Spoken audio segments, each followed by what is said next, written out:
Do you own any Litecoins? Have you heard about the Litecoin project's founder? What was the purpose of its creation? And what happened to Litecoin in 2019 and 2020 that may have put you out of business? Governments all around the world were unprepared for the broad adoption of digital assets. But since the debut of Bitcoin, many other cryptocurrency initiatives have followed in its footsteps, with more discussion about them than ever before. One such currency was Litecoin, the fifth largest cryptocurrency in the world.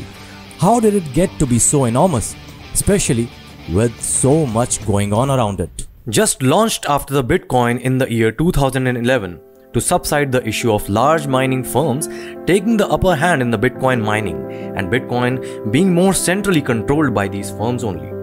Litecoin was created from a fork in the Bitcoin network by a former Google engineer, Charlie Lee. There came a time in year 2017 when Litecoin's price rose to $320 and more, gaining almost 7,291% against Bitcoin's 1,731%, and continued to be the fifth largest cryptocurrency in the world. In a convincing manner, Charlie Lee said, Bitcoin is more of a store of value rather than a transaction ease, and on the other hand, promoting Litecoin in the process. Promotions are a part of any new product in the market, which is already set on fire by your existing rivals. And in case of Litecoin, the PR part came from the people discussing all the similarities in Litecoin and the father of cryptocurrencies, Bitcoin.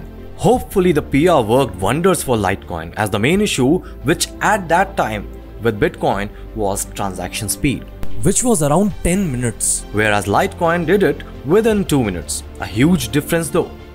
An ultimate plan to take over the pre-existing reign of Bitcoin, as the world was searching for the use cases of cryptocurrencies, and Litecoin did provide such medium. You must be thinking, it's a good day for the Litecoin, but Litecoin did have a negative impact in the market as well.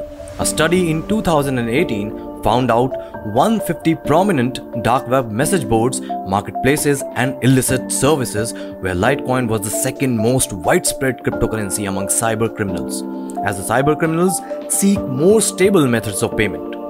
And Bitcoin was literally treated as a commodity.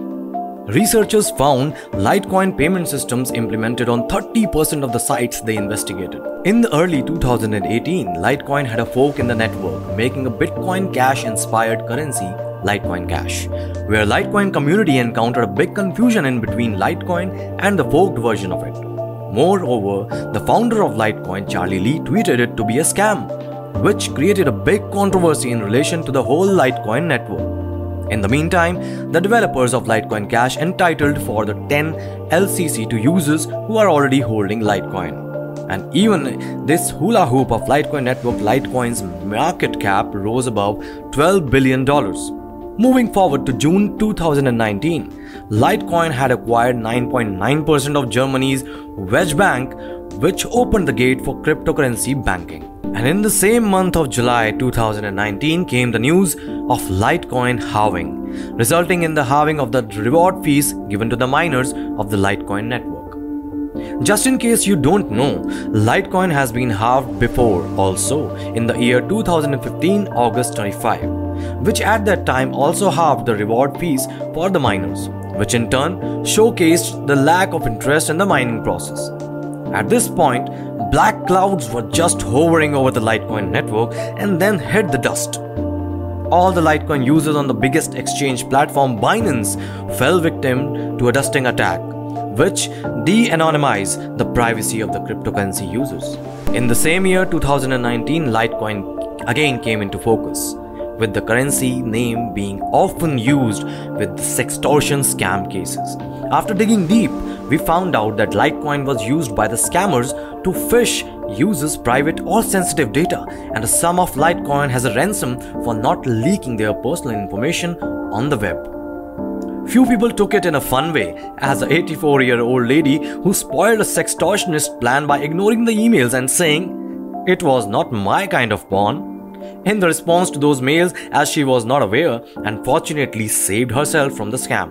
Well, the dark year for Litecoin continued just after Christmas, when a new type of scam came to light.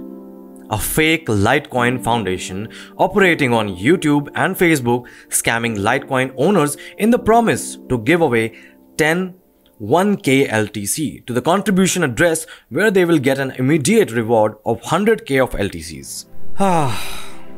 After surviving the crypto waves for a decade, it is still going strong as a P2P payment solution. This statement was solidified by Venezuela in 2020 by adding Litecoin in their mainstream international payment systems. Rumors always surround the fame. As we mentioned earlier also, the rising name and fame for Litecoin in 2020, a strong rumor came into focus as the crypto community heard that Litecoin is gonna be accepted as a payment method in Walmart. But the news was debunked by Litecoin and Walmart itself, saying that the novice investors should not follow the rumors, rather than their own research can save their own butt.